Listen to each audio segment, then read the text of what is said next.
తెలంగాణలో మున్సిపల్ ఎన్నికల ఫలితాలు ఇవాళ వెలువడనున్నాయి. వేలాది మంది అభ్యర్థుల భవితవ్యం మరికొద్ది గంటల్లో తేలిపోనుంది. ఉదయం 8 గంటలకు ఓట్ల లెక్కింపు ప్రక్రియ ప్రారంభమవుతుంది. మొదట పోస్టల్ బ్యాలెట్ ను లెక్కిస్తారు. 116 మున్సిపాలిటీలు, 7 కార్పొరేషన్లకు సంబంధించి మొత్తం 136 కేంద్రాల్లో ఓట్ల లెక్కింపు చేపట్టనున్నట్లు రాష్ట్ర ఎన్నికల కమిషనర్ రాణి కుముదిని వెల్లడించారు. ప్రతి 1000 ఓట్లకు ఒక రౌండ్గా లెక్కించనున్నారు. మున్సిపాలిటీల్లో 3-4 రౌండ్లలో వార్డు ఫలితం తేలుతుందని, అదే కార్పొరేషన్లలో అధికంగా ఓట్లు ఉన్నందున అక్కడ 7-8 రౌండ్లకు వెళ్లే అవకాశం ఉందని ఎన్నికల కమిషన్ చెప్పింది. కౌంటింగ్ కేంద్రంలోకి కౌంటింగ్ సూపర్వైజర్, సిబ్బంది, అభ్యర్థులు, వారి ఏజెంట్లను మాత్రమే అనుమతిస్తామని ఎన్నికల కమిషనర్ చెప్పారు. ఎట్టి పరిస్థితుల్లోనూ మొబైల్ ఫోన్లు, ఎలక్ట్రానిక్ గాడ్జెట్స్ ను అనుమతించబోమన్నారు. ఎలాంటి అవాంఛనీయ ఘటనలు జరగకుండా పగడ్బందీగా బందోబస్తు ఏర్పాట్లు చేస్తున్నట్లు కమిషనర్ తెలిపారు. ఓట్ల లెక్కింపు జరిగే ప్రాంతాల్లో BNSS సెక్షన్ 163 అమల్లో ఉంటుందని రాష్ట్ర ఎన్నికల కమిషన్ చెప్పింది. ఫలితాల అనంతరం అభ్యర్థులు ఎవరూ కూడా ఊరేగింపులు, సంబరాలు చేసుకోవటం నిషేధమని స్పష్టం చేసింది. 7 కార్పొరేషన్లలో 414 డివిజన్లు, 116 మున్సిపాలిటీల్లో 2582 వార్డులున్నాయి. కార్పొరేషన్లలో కరీంనగర్లో అత్యధికంగా 66 డివిజన్లు ఉండగా అత్యల్పంగా నల్గొండలో 48 డివిజన్లు ఉన్నాయి. తెలంగాణలో మున్సిపల్ ఎన్నికల ఫలితాలు ఇవాళ వెలువడనున్నాయి. వేలాది మంది అభ్యర్థుల భవితవ్యం మరికొద్ది గంటల్లో తేలిపోనుంది.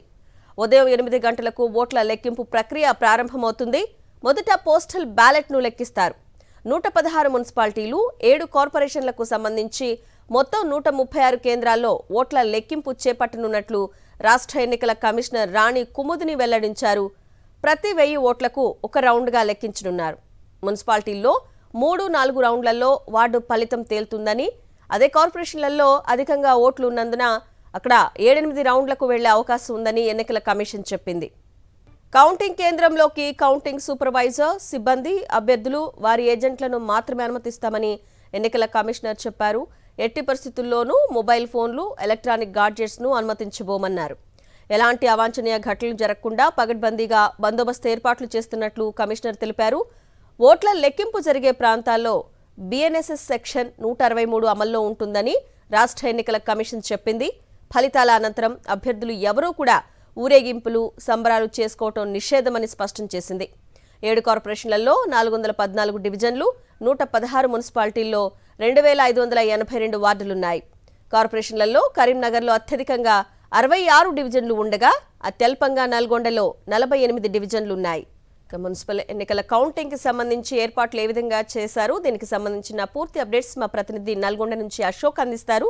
అశోక్, మొత్తం నల్గొండ ఉమ్మడి జిల్లాకు సంబంధించి 17 మున్సిపాలిటీలు, ఒక కార్పొరేషన్ సంబంధించి 1737 మంది అభ్యర్థుల యొక్క భౌతవ్యం మరి కాసేపట్లో తేలనుంది. ఉదయం 8 గంటకి ఓట్ల లెక్కింపు ప్రారంభం కానుండగా తొలుత పోస్టల్ బ్యాలెట్ ఓట్ల లెక్కింపు జరగనుంది. ఆ తర్వాత స్ట్రాంగ్ రూమ్ నుంచి పోస్టల్ బాక్సులను తీసుకొచ్చిన తర్వాత ఏజెంట్ల సమక్షంలో సీల్ ని తొలగించి ఆ తర్వాత అందులో ఉన్నటువంటి బ్యాలెట్ పేపర్లను కూడా డ్రమ్ లో వేయనున్నారు. పోలైనటువంటి ఓట్లకి బాక్సులో ఉన్నటువంటి ఓట్లకు సరిదిగా లేదా అని చెప్పేసి చూసిన తర్వాత ఒక్కొక్క డ్రమ్ లో వేసిన తర్వాత మొత్తం 1000 ఓట్లు, అంటే ఒక మొదటి రౌండ్ కి 1000 చొప్పున ఓట్లని లెక్కించున్నారు. 25 చొప్పున 40 బండిల్స్ కట్టిన తర్వాత ఈ లెక్కింపు ప్రారంభం కానున్నటువంటి నేపథ్యంలోనే ఇప్పటికే అధికారులు అయితే ఏర్పాట్లు చేసినటువంటి పరిస్థితి కనిపిస్తుంది. నల్గొండ మున్సిపల్ కార్పొరేషన్ సంబంధించి 48 డివిజన్లు ఉన్నటువంటి నేపథ్యంలోనే 56 టేబుల్లను ఏర్పాటు చేసినారు. ప్రస్తుతం మనం ఉన్నటువంటి ఆర్జాల బావికి సంబంధించినటువంటి వేర్ హౌస్ గోడౌన్స్ లో కౌంటింగ్, నల్గొండ కార్పొరేషన్ సంబంధించి కౌంటింగ్ జరగనుంది. అదే సమయంలో అటు మిర్యాలగూడ పరిధికి చూస్తున్నట్లయితే మిర్యాలగూడతో పాటు హాలియా, నందికొండకు సంబంధించి కౌంటింగ్ మిర్యాలగూడ మండలం అవంతిపురంలో ఉన్నటువంటి మార్కెట్ యార్డ్ లో ఏర్పాటు చేసినటువంటి నేపథ్యంలోనే మిర్యాలగూడలో మొత్తం 48 వార్డులు ఉన్నటువంటి పరిస్థితి ఉంది. అదే సమయంలో హాలియాకు సంబంధించి మొత్తం 12 వార్డులు ఉండగా ఒకటి ఏకగ్రీవం అయినటువంటి నేపథ్యంలోనే హాలియా కౌంటింగ్ సంబంధించి 11 టేబుల్లను ఏర్పాటు చేశారు. నందికొండకు సంబంధించి 12 టేబుల్లను ఏర్పాటు చేశారు. మిర్యాలగూడకు సంబంధించి 45 వార్డులు ఉన్నటువంటి నేపథ్యంలోనే 49 టేబుల్లను ఏర్పాటు చేసి ప్రస్తుతం అయితే లెక్కింపుకు సంబంధించి సర్వం సిద్దం చేసినటువంటి పరిస్థితి ఉంది. మరోవైపు చూస్తున్నట్లయితే చిట్యాల, చండూరు, దేవరకొండకు సంబంధించి నిమ్మరూరు రిజర్వ్ సోషల్ వెల్ఫేర్ స్కూల్లో కౌంటింగ్ జరుగుతున్నటువంటి నేపథ్యంలోనే దేవరకొండకు సంబంధించి 20 టేబుల్లని, చండూరుకు సంబంధించి 10 టేబుల్లను, చిట్యాలకు సంబంధించి 12 టేబుల్లను ఏర్పాటు చేశారు. అది సూర్యాపేట చూసుకున్నట్లయితే సూర్యాపేట మున్సిపాలిటీలో మొత్తం 45 వార్డులు ఉన్నటువంటి నేపథ్యంలోనే అటు తిరుమలగిరి 15 వార్డులు ఉన్నాయి, కోదాడలో 35 వార్డులు ఉండగా 3 ఏకగ్రీవమైనటువంటి నేపథ్యంలోనే 32 వార్డులకి కౌంటింగ్ జరుగుతుంది. హుజూర్నగర్ సంబంధించి 28 వార్డులు, అదే సమయంలో నేరేడుచర్లకు సంబంధించి 15 వార్డులు ఉన్నటువంటి నేపథ్యంలోనే హుజూర్నగర్ లో కూడా ఒక వార్డు ఏకగ్రీవమైనటువంటి నేపథ్యంలోనే హుజూర్నగర్ లెక్కింపుకు సంబంధించి మొత్తం 27 టేబుల్లను ఏర్పాటు చేశారు. నేరేడుచర్లకు సంబంధించి 15 టేబుల్లను ఏర్పాటు చేశారు. కోదాడకు సంబంధించి 32 టేబుల్లని, తిరుమలగిరికి సంబంధించి మొత్తం 15 టేబుల్లను ఏర్పాటు చేసి లెక్కింపుకు అయితే ఏర్పాట్లు చేశారు. ఇటు యాదాద్రికి సంబంధించి మొత్తం 6 మున్సిపాలిటీలు ఉన్నటువంటి నేపథ్యంలోనే భువనగిరితో పాటు భూదాన్ పోచంపల్లి, చౌటుప్పలతో పాటు ఆలేరు, యాదగిరిగుట్ట, మోత్కూరుకు సంబంధించి మున్సిపాలిటీలు ఉంటాయి. ఇక్కడ భువనగిరికి సంబంధించి 35 వార్డులు ఉన్నటువంటి నేపథ్యంలోనే అటు యాదగిరిగుట్టకు సంబంధించి 12 వార్డులు, ఆలేరు సంబంధించి 12 వార్డులు, మోత్కూరుకు సంబంధించి 12 వార్డులు ఉంటాయి. భూదాన్ పోచంపల్లికి సంబంధించి 13 వార్డులు ఉన్నటువంటి నేపథ్యంలోనే చౌటుప్పల్లికి సంబంధించి 20 వార్డులు ఉన్నటువంటి పరిస్థితి ఉంది. ఉదయం 8 గంటలకు కౌంటింగ్ ప్రక్రియ ప్రారంభమైనటువంటి నేపథ్యంలోనే తక్కువ అంటే 20 కన్నా తక్కువ వార్డులు ఉన్నటువంటి మున్సిపాలిటీలు ఏవైతున్నాయో మోత్కూరు కావచ్చు, ఆలేరు, యాదగిరిగుట్ట, చండూరు, చిట్యాల,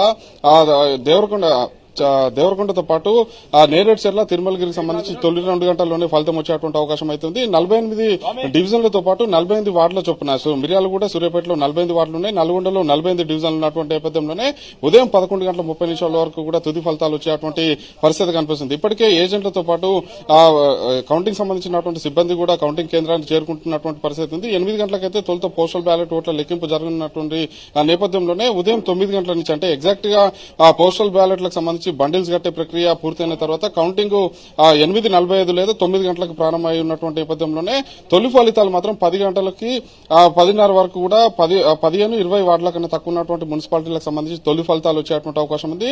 నల్గొండ, మిర్యాలగూడ, సూర్యాపేటకు సంబంధించినటువంటి తుది ఫలితాలు మాత్రం 11:30 వరకు కూడా వచ్చేటువంటి అవకాశం అవుతుంది. హర్ణ right Ashok, thanks for the updates.